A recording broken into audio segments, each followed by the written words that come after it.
We doing this again. Kamusta na kayo? Hola, everyone. What's up? What's poppin', y'all? We got Abrina in the house, San Diego in the building. Woo, baby.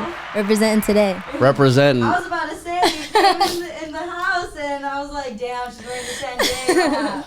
I'm not gonna lie, all we need is like someone from Sacramento, because I'm from the Bay, Jackie's from LA, you're from SD. We just need one more piece of Northern Cal to rep up here. All the way California. And I got the brown owned on, so it's like Okay. It's a Mexipino podcast. I'm like, let me be real Mexican in this. I love that. I love that. Bro, from San Diego, like being in LA, what's like the biggest like culture difference would you say?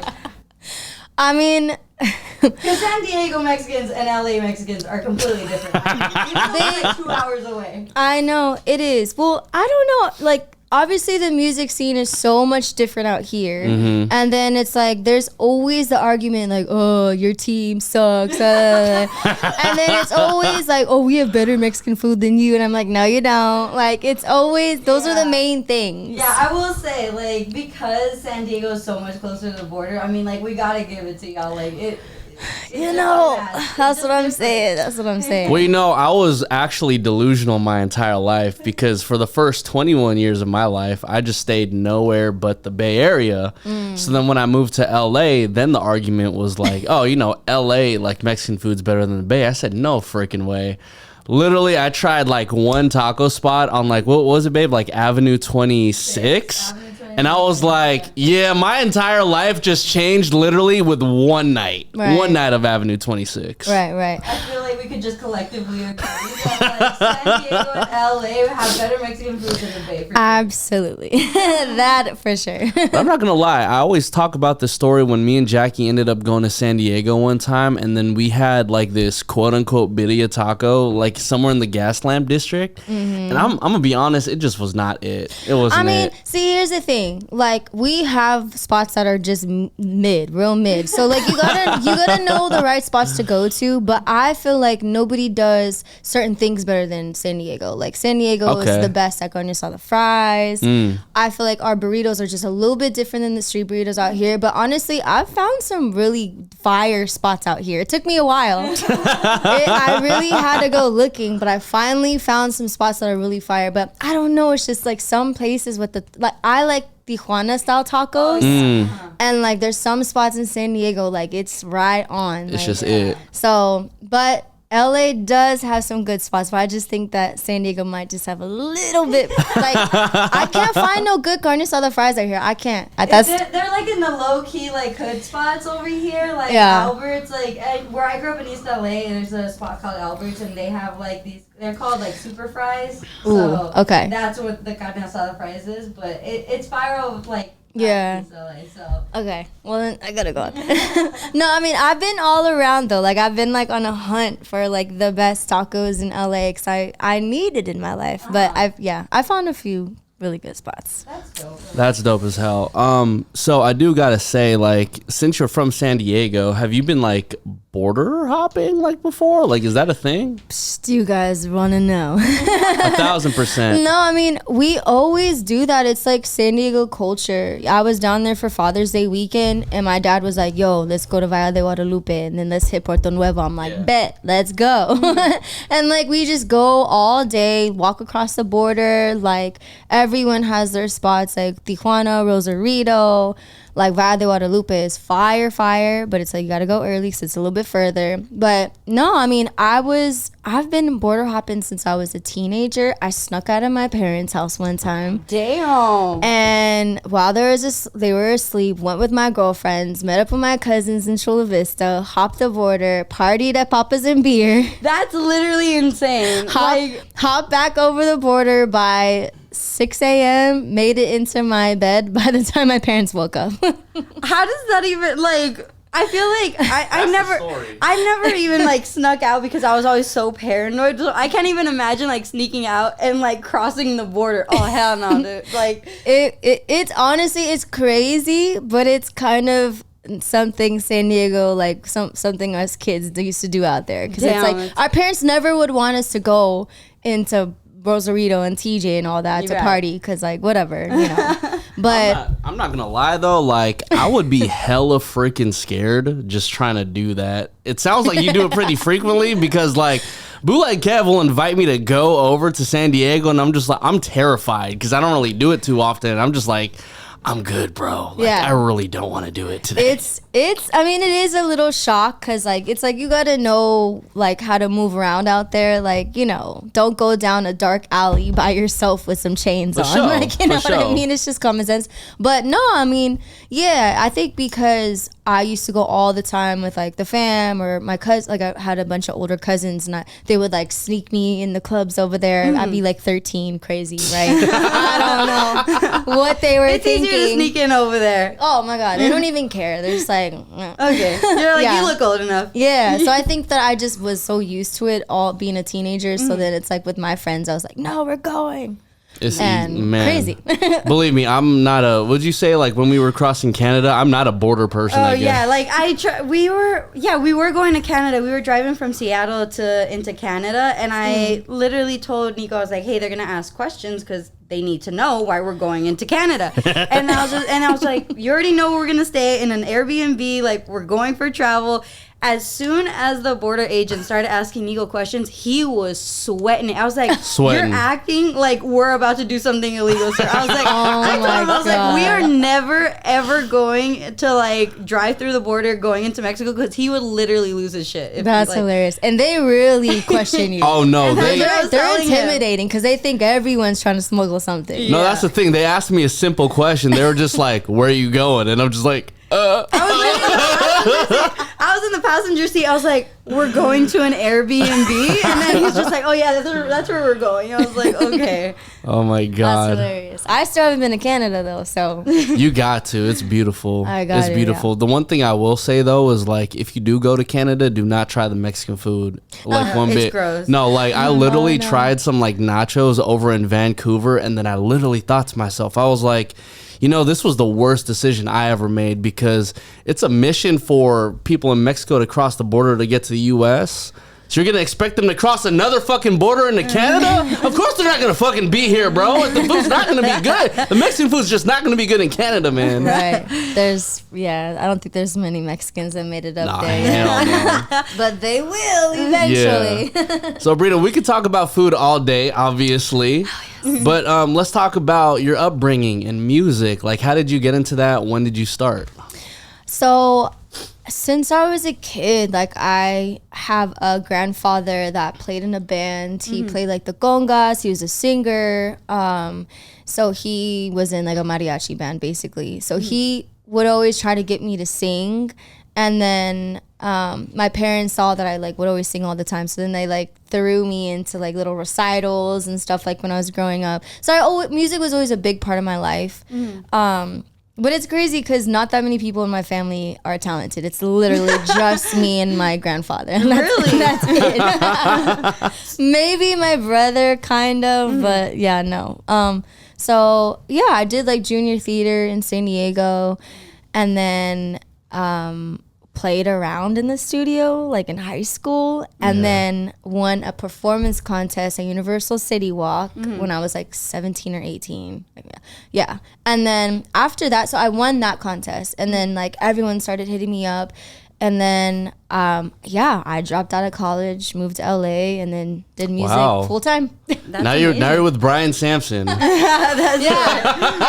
met Brian when I was like 17, by the way. Crazy. Oh, wow. So when you make that decision of like, okay, I'm going to drop out of college, and on top of that, you say like, you and your grandpa are the only ones in your family that are musically inclined. Like, what's your parents' response to that? Like, yeah, everyone asks me that. well, of course. So my dad, he's amazing, super supportive. So he was like, you know what? You got to follow your dreams, because he did it too. He started a business when he was super young. He's successful. Like, shout out to him. But my mom is a Mexican mother that does not. That always holds a grudge. Like, literally, till this day, she still gives me shit for it. If there's one thing Mexican moms know how to do, it's hold a grudge. Oh, my God. Till this day. She is, like, the biggest shit talker to me. I can cuss, right? Yeah, no, yeah. Fuck yeah. Yeah. You know, that's my Mexican mom. Do you think it's out of like love though? Is it like tough Mexican love? It is like we have this thing where it's like our mom. So I have 2 older brothers. So I feel like she's easier on them, and she's like rough on me, like hard on me. And so yeah, she just thinks it's funny. It's out of love, but she thinks it's funny to just like talk shit to us. Yeah, I say the exact same thing with my mom and my brother. I have like one older brother, and I'm just like, anytime like she just caters to him a little bit, I'm like, oh my mijo, like this and that. I'm just like, oh my God, I can't right now. Yeah. It's so annoying. Yeah, it's like they're in competition with us, like their daughters. It's weird, but they love us. But it's like it's always that's that always a thing. constant of butting heads. Yeah. See, this is where I come in, and I say the little sisters always be tripping because I'm the eldest of 2, and I have a younger sister. And she always thought that I'd be snitching on her, whether it be on like some like, you know, weed in her closet or whatever. And I'm just like, I don't care about the weed in your closet. Mom just found it, so that's on you. And I'd just be like, you are tripping. This has nothing to do with me. And Jackie will always give me shit because there was like a moment last week where she was like, gosh, you sounded like such an older brother right now. Yeah, like there was something that was I was talking to him about his sister and like his relationship with his sister. I was like, damn, I was like, you have such an older brother mentality. He's like, well, what does that mean? But it's just something that, like, I think us as, like, Latinas, we grow up with, you know? Yeah, very true. And then so the one thing that pissed my mom off, because I was the baby, I was the daughter, so my dad would always baby me. And then, so my mom, I feel like she wanted to overcompensate and, like, be even harder on me because of that. Like, that's hella funny. When your mom and your dad like finally see that like, okay, this is what she's gonna take seriously and music is what she wants to do, is there finally like kind of like an aha moment for them at some point? I mean, I think that there was one time where I had like a big show in San Diego. I think I was doing it was like, oh my God, I don't even remember. Anyways, there was a big show in San Diego. I think it was like House of Blues or something. Okay. And it was like the one moment where she was kind of like proud of me or showed that she was proud of me. And so she was like, you know, you gotta just keep going. You're almost there. You know, just give it your all. And I was like, dang, did she just give me a compliment? Okay. You're like, wait, what is this? It's like, it's almost foreign to you when like your mom compliments you. You're like, okay, thank you. Like, I know. Like, wait. It was so weird. I was like, what'd you do with my mom? Like, but it was dope. So that was one moment. We haven't had one in a while since then. Well, the music sounds really good. I just gotta say that. Thank like, you. Good Love is popping. It really gives like that. It's so weird to say like old 2000s feel, but like, you know what I mean? Like 2000s kind of like throwbacks now. You feel me? So that record definitely gives me like that feeling of just good love. Yeah. I'm not a girl, but you're like, yo, I'm with my girls right now. I'm like, yeah, I'm with my boys right now. You know what I'm saying? That's what was the inspiration behind that one? I really wanted a dope summer song. I wanted something that felt good. I did want it to sound like 90s, early 2000s, like that little vintage vibe. And because I've been doing a lot of records that are a little bit slower, like I would say for the past 2 years, like I haven't really done an up-tempo song. So yeah, for this summer, I really wanted something to like feel good and move and vibe too. Yeah, exactly. I really love the one with like Rini though. On some like Filipino shit too, I just gotta say. You know what I'm saying? Yes. No, that's forever like the song that kind of like set the tone for like, you know, where I'm going as an artist. Like it kind of defined me a little bit, and then I kind of just kept building off of that. So yeah. Hell yeah. And then that was the song that first started streaming like in the millions for me. So yeah, it was like the first time I felt like I started really building a fan base, I guess. You know? I saw you got some peeps over in Quezon City. That's a dope spot, man. I'm just saying. Right. Have you ever been to the Philippines? Yeah. I've been 3 times. 3 times? I'm not gonna lie, that's damn near as much as me. Yeah, that's sick. When did you go? So I don't know if you guys remember. Nico, I think I met you in the beginning, but I first put out, well, it was actually the very second single I ever put out, and it was actually with Baby Bash. Yeah. Shout out to him, but I got like a phone call and they were like, hey, we have some shows. Baby Bash called me. He's like, hey, we have some shows in the Philippines. Can you fly out like in 4 days? And I was like, what? Okay. And then he was like, yeah, our song is like top 10 out there. And I was like, shut up. Yes. That's and sick. then he was like, all they're asking is if you have a valid passport. And I was like, yeah, of course I do. You're like, I've been crossing the border since I was like, duh. I've been born with a passport. No, so it was crazy. So we flew out over there and we toured. And then, yeah, I've been back twice since then to tour. This was like in 2014. So this was like the very beginning of like it all. So it was like my first like huge experience doing music, basically. Hell yeah. Off the bat, like, how does that feel? Like, holy shit, my song is top 10 in a completely different country. Nuts. Because it's like I had no idea that stations were playing it. Like, I didn't even know, but you know, streaming platforms, like I guess it just like people heard it and like picked it up over there. But no, it was crazy. And then what it was even more crazy was being out there. It was the first time I've ever seen people like know all the lyrics to my song. Wow. And like it was crazy. That was the first time I heard my song on the radio. Like I was out there and I was like, this is insane. And then everyone was super cool, super fun. They like rolled out the red carpet. I had my own stripper. Whoa! No, the van. You got a stripper straight out the van? Sprinter van. I was like, damn, they got it like that over there. I'm like, dude, if you got the stripper, what the hell did Baby Bash get? Oh my God, Sprinter van. That's hilarious. I just got back from Vegas. Okay. No, That's hilarious. Yeah, so it was like my first experience of a lot of stuff, like nice hotel rooms, everything. I was like, oh my God, I love this. It's almost like that TikTok sound where it's like, oh, this is nice. Like, this is all you right here. Yeah, exactly. What were you able to like? What's something new that you gathered from like the Filipino culture since you've been there so many times? Man, it's just like a lot of love, a lot of warmth. I love how like everyone lives together, even like the newlyweds, and like everyone kind of like stays together and stays connected. Obviously I love the food, which was insane. And yeah, there's a lot. I mean, that traffic though is. Oh no, the traffic's nuts. I haven't been to the Philippines yet. I'm like really excited to go for my first time, and hopefully it's like this year. But I just like that's what I've heard is that like I think Nico, you mentioned it on the podcast that like if a car like hits a motorcyclist out there, it's the car's fault or what? No. Okay, so let me tell you about this fucked up rule that's in the Philippines. I don't know if this is legit, but my uncles told me all this shit. So let's say you're in a vehicle, right? And your vehicle is stationary and the motorcycle hits your vehicle, it's your fault.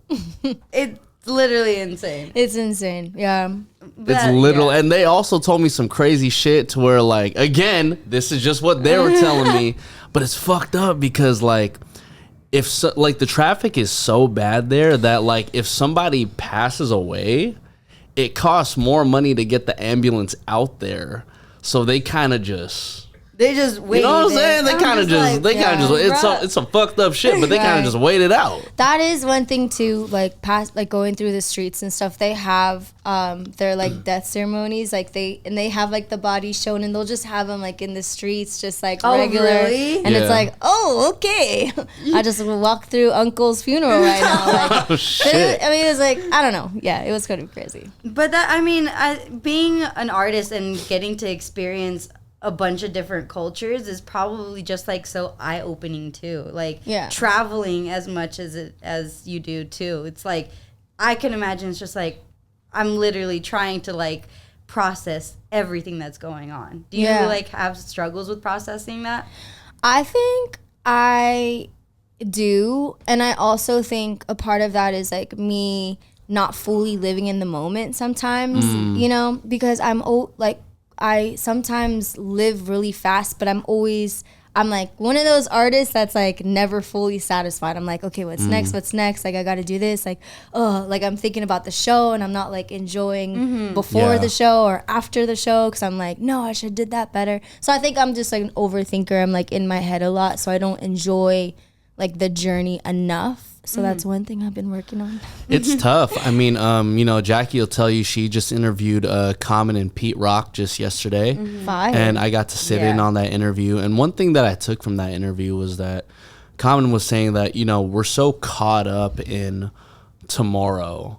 We're caught up in like a rollout plan for like next month, next year. Like we're so caught up on like the future that we always tend to forget about what's happening right now. And the moments where like, you know, you performing in the Philippines, for example, you performing in San Diego, I'm not sure if you forgot about these moments or if they're like super etched in your head, but like those are the moments that we forget to just simply sit back and just be like, wow, like this is a real freaking moment in my life and I'm like here to just enjoy the freaking ride. Exactly. Yeah. I mean, and I didn't really fully appreciate it until I got back, and then thinking back on it, I was like, dang, that's crazy. I really did that. And then, yeah. So, but yeah, I have to do better of like really living in the moment now. I mean, I think we all do. We all do. We all do. Yeah. Has there been a moment, because like being an artist and being in this industry, like it can eat you up and spit you out like so hard. How is it navigating that as a woman too? Well, to be honest, so there was actually a time like I would say 6 years ago, 5 years ago, like where I took like a year off. I just was so, because I started really, really young, like put my first single out when I was like 19 and then like all that stuff happened and I was really young. And so I didn't have like a label. I didn't have like a huge bag behind me. I didn't have a famous person putting me on. I didn't have like a huge team. So there's a lot of things that I think that I had to go through.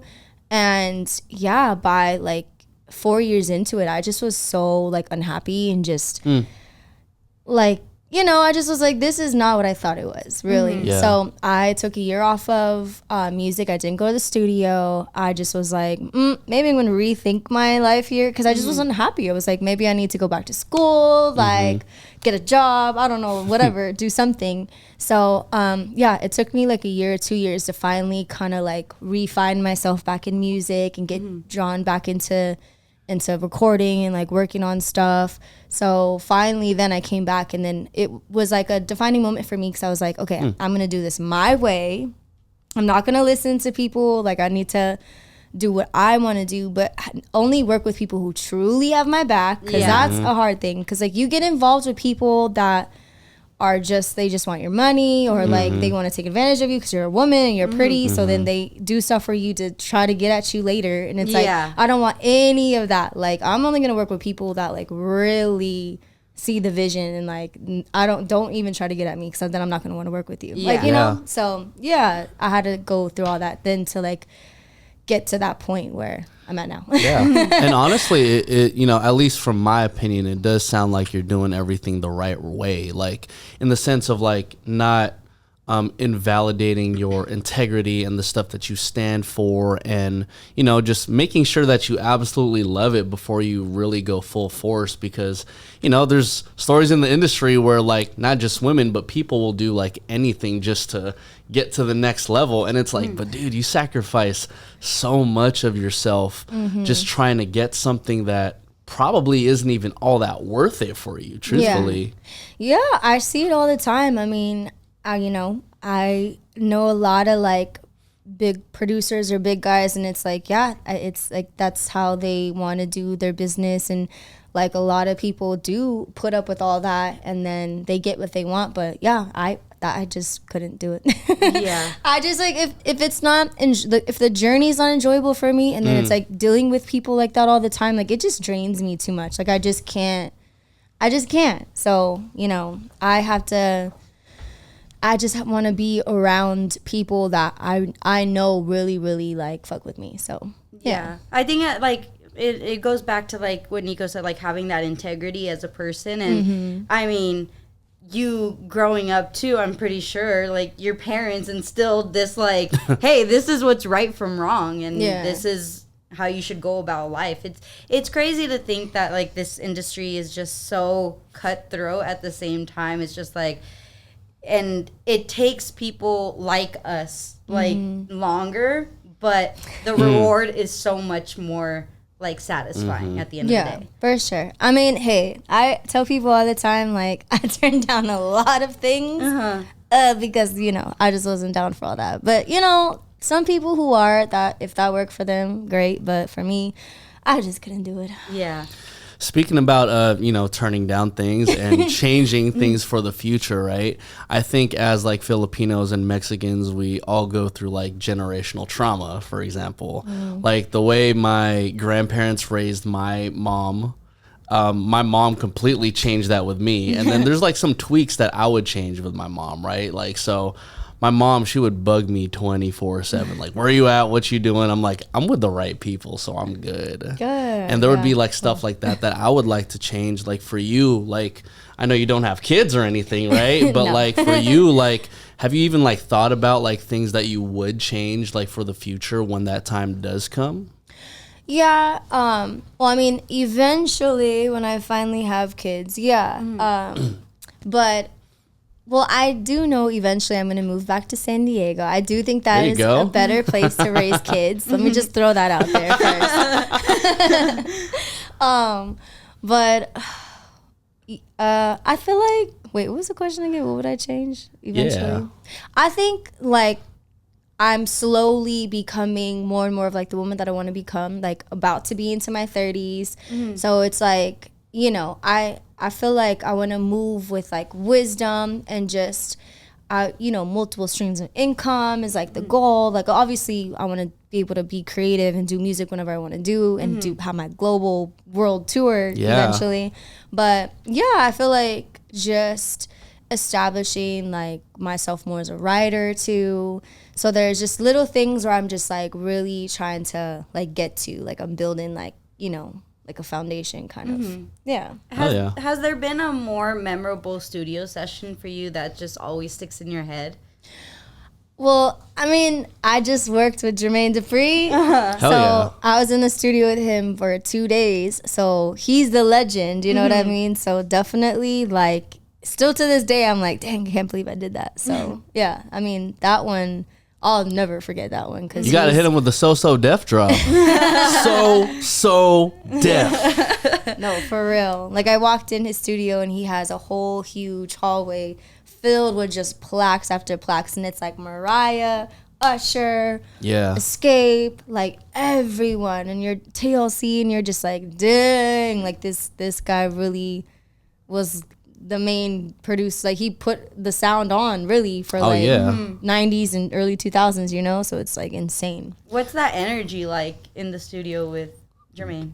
I'll be honest, I was a little nervous because he was like, yo, let's just vibe out real quick. He was like, play me some stuff. Like, let me hear what you got. Like, play some production you be thinking about working on. And I'm like, okay, cool. And then I just started playing and stuff, and I'm just like looking at him, like, is he bobbing his? Because you're like, is he bobbing his head? Is he on his phone? Is he not interested? Like, I'm just like, oh, please let him like it, please.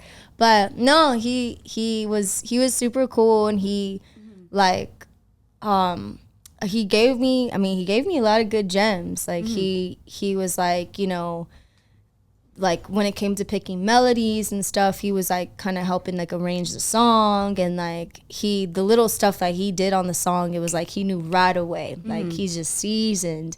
And then he just was like, you know, whatever you're doing, just keep doing it. Like, it caught my ear. Like, he said something in the terms of like, oh, you have a superpower. Like, you just need to keep it up. So I was like, dang, that's crazy. Hey, hearing that from JD, I'd be like, all right, I'm gonna just keep going then. Yeah, no. That's sick. So, Abrina, for the rest of 2024, we're almost we are halfway done. What's after Good Love? So the Jermaine Dupri song is After Good Love. Hell yeah. And then I have one more single, and then I want to drop the EP, the project. So hell yeah. Yes. Do you have a name for the songs and EP?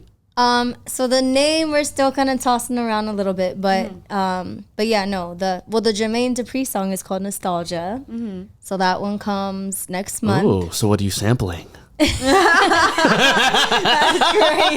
So actually, it's funny because there was no samples in there, but there was one melody part that was like nostalgic to a song. It was kind of the same melody from, what's the song again?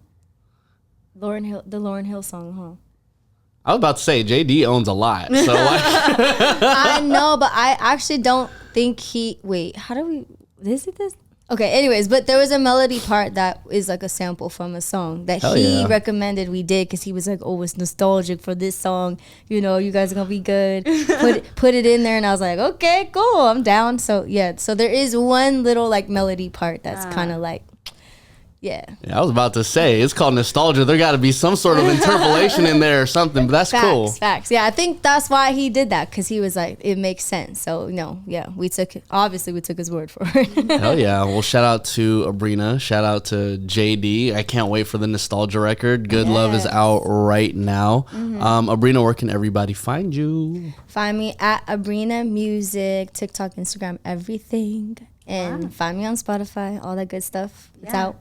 I do gotta ask, is Abrina short for Sabrina or is it really Abrina? It's just Abrina. No, yeah. That's lit. Yeah. That's lit. My sister's name is Sabrina, so I just have to ask. Of course. Know what I'm saying? I mean, 9 times out of 10 when I tell somebody my name, they're like, oh, Sabrina? No, without the S. Like 9 times out of 10. That's hella Hell yeah. funny. Well, and then hopefully at a Mexipino Food Fest soon. Yeah.